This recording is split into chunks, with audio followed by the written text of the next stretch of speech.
வணக்கம். இது நம்ம கிச்சனில் நம்ம இன்றைக்கி என்ன பண்ண போகிறோம் அப்படின்னா நெல்லிக்காய் ரசம் வைக்க போகிறோம். நெல்லிக்காய் ரசத்துக்கு என்ன பண்ணுறதுன்னா மேலுடையான துண்டு இதில் நான் இந்த அளவுக்கு நமக்கு ஒரு லிட்டர் தேவைப்படும் ரசம். அந்த அளவுக்கு 1 லிட்டர் அளவுக்கு 1 லிட்டர் நான் 6 லிட்டர் அளவுக்கு ஒரு வித்தியாசமாக ஜலம் எடுத்துட்டுருக்கேன். இப்போ நான் இதில் என்ன பண்ண போகிறேன் அப்படின்னா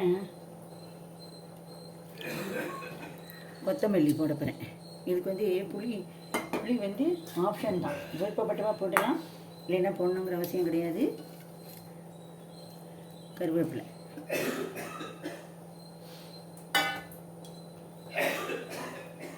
தக்காளி, நான் இந்த தக்காளியில் 1.5 தக்காளி எடுத்துட்டுருக்கேன்.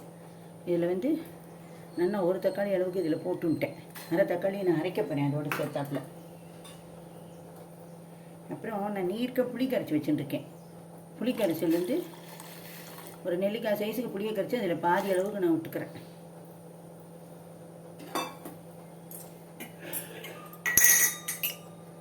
இதுக்கு வந்து மஞ்சப்பொடி 1 டீஸ்பூன் அளவுக்கு மஞ்சப்பொடி, பெருங்காய கட்டி, பெருங்காய ஜலவிடலாம், பெருங்காய பொடிப்படலாம், நான் பெருங்காய கட்டி போடுறேன். அதுக்கப்புறம் மிளகு ஜீரகம் வறுத்து அரைச்சபடி. இதுக்கு வந்து நம்ம சாம்பார் பொடி போட போகிறதில்ல. இதுக்கு வந்து இந்த மிளகு ஜீரக பொடி பச்சை மிளகாயும் தான் படுப்பிடும். இப்போ வந்து மிளகு ஜீரக பொடி நான் 1 டேபிள் ஸ்பூன் அளவுக்கு நான் போட்டுட்டேன். அப்புறம் ஜீரகம் வந்து ஒரு 1/2 டீஸ்பூன் அதையும் போட்டுக்கணும். அப்புறம் இதுக்கு வந்து பச்சை மிளகாய் 3 பச்சை மிளகாய் போட்டுருக்கேன்.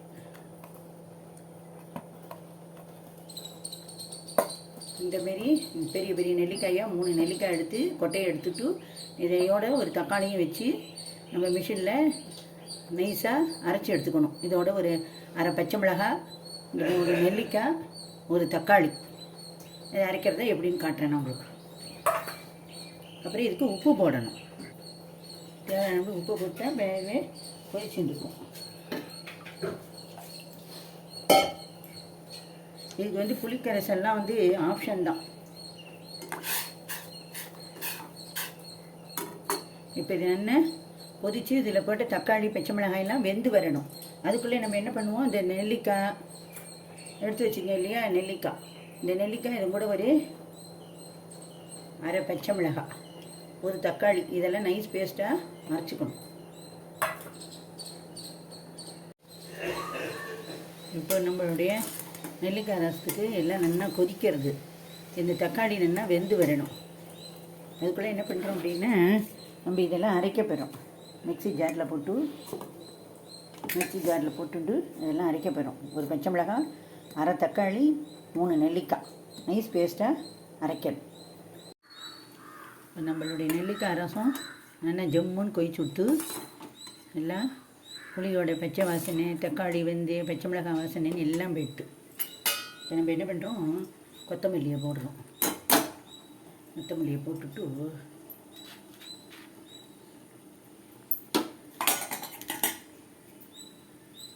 இந்த மாரி நெல்லிக்காய் பேஸ்ட்டு அரைச்சி வச்சுருக்கோம். இதை வந்து இந்த வடிகட்டியில் நல்லா வடிகட்ட போகிறோம். நம்ம இப்போ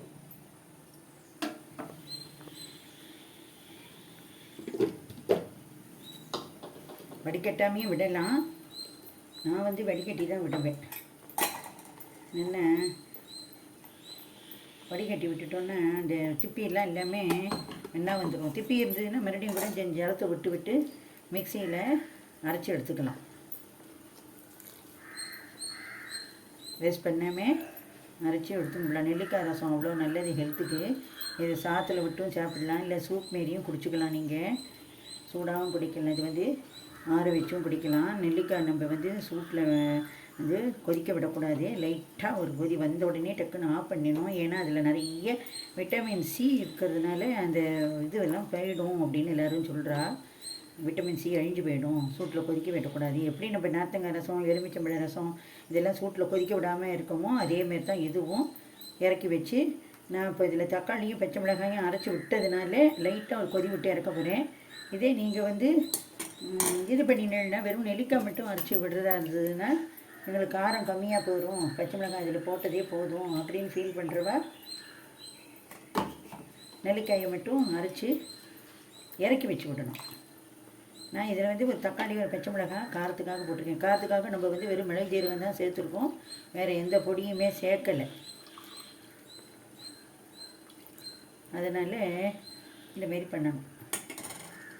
கொதிக்க விடாமல் நெல்லிக்காயை மட்டும் சேர்க்கும்போது கொதிக்க விடாமல் இறக்கிடணும். இந்தமாரி பண்ணினேன்னா ஒரே ஒரு சுத்து. இதுக்கு வந்து பருப்பு வேக வச்சுக்கணும், நைஸாக குழவா வேக வச்சு அந்த பருப்பையும் அதுவும் கூட போட்டுடணும். இப்போ நான் நெல்லிக்காயை நன்னாவே வடிகட்டிட்டேன், ஜம்முன்னு பற்றியெல்லாம் வடிகட்டினேன். திப்பி இதையும் வேணால் நமக்கு தேவைன்னா இன்னும் கொஞ்சம் ஜாஸ்தி விட்டு அரைச்சி வடிகட்டிக்கலாம். எனக்கு இது இருக்கிறதே போதுங்கிறதுனால நான் இப்போ வடிகட்டலை. இப்போ நான் என்ன பண்ணுறேன், இப்போ வந்து போட போகிறதில்ல. நான் வந்து இந்த அரைச்ச ஜலத்தை வந்து இது பிறகு நான் ஒரு டம்ளர் ஜலம் விட்டு அரைச்சி இதை வடிகட்டி வச்சுருக்கேன். நெல்லிக்காய், தக்காளி, மிளகாய், பச்சை மிளகாய் இதெல்லாம் அரைச்சி வடிகட்டி வச்சுருக்கேன். இப்போ என்ன பண்ணுறேன், பருப்பு இதுமாரி நம்ம குழவாக வேக வச்சு வச்சுக்கணும். தோரம் பருப்பை இதை எடுத்து இதில் நமக்கு தேவையான அளவு விட்டுக்கணும். இது பாருங்க, நான் இந்தமாரி விட்டுக்கிறேன். இதுக்கு நிறைய பருப்பும் தேவைப்படாது, ஒரு 2 கரண்டி இருந்தால் போதும்.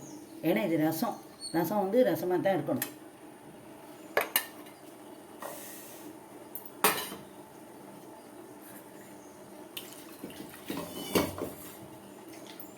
நெல்லிக்காயில் விட்டமின் சி இருக்கிறதுனால அவ்வளோ நோய் எதிர்ப்பு சக்தி இருக்குது, நிறைய உடம்புக்கு அவ்வளோ நல்லது. இதெல்லாம் குழந்தைக்கு எல்லோரும் வாங்கி கொடுத்து நான் அவளுக்கு இந்த டேஸ்ட்டை ருசி காமிச்சு கொடுங்க, சாப்பிட ஆரம்பிச்சிடுவா. புளி விட்டும் பண்ணலாம், புளி விடாமையும் பண்ணலாம். இப்போ நான் வந்து இதில் அரைச்ச பேஸ்ட்டை விடுறேன்.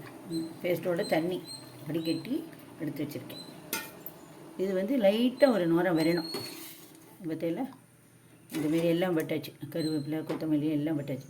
லைட்டாக ஒரு நுரம் வந்த உடனே ஆஃப் பண்ணிடணும். இது கொதிக்க விடக்கூடாது, இதில் இருக்கிற விட்டமின் சி அழிஞ்சு போயிடும்.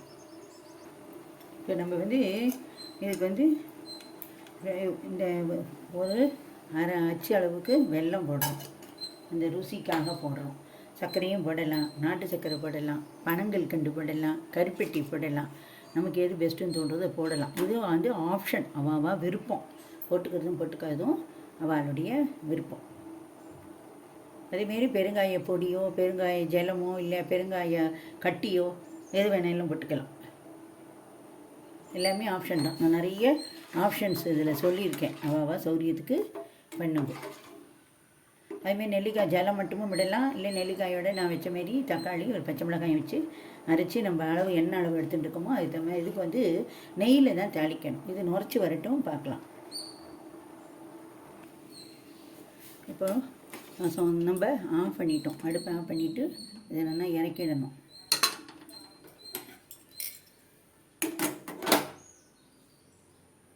இதுமாரி நல்லா நுரைச்சி வந்த உடனே இறக்கிடணும். இப்போ இது வந்து நெய்யில் தாளித்து கொட்டணும். நெய்யில் தாளித்து கொட்டினா தான் நெண்ணாக இருக்கும். நெய் இல்லை அப்படிங்கிறவ வாழ்ட்டு எண்ணெய் இருக்கோ அதுக்கு தகுந்தாப்புல விட்டுக்கலாம். இதுக்கு அதிகம் தேவைப்படாது நெய் வந்து. இப்போ நெய் வந்து உருகிடுத்து. இப்போ நமக்கு தேவையான கடுகு போட்டுக்கிறோம். கடுகு வெடித்து வந்த உடனே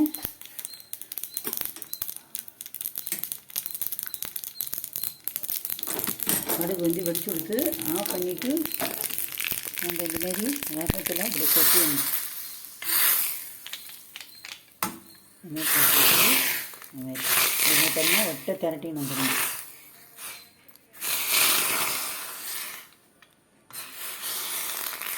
இதுமாரி அருமையான சுவையான நெல்லிக்காய் ரசம் ரெடி ஆகிட்டு. இனி அடுத்த டிஷ்ஷாக பார்க்கலாம்.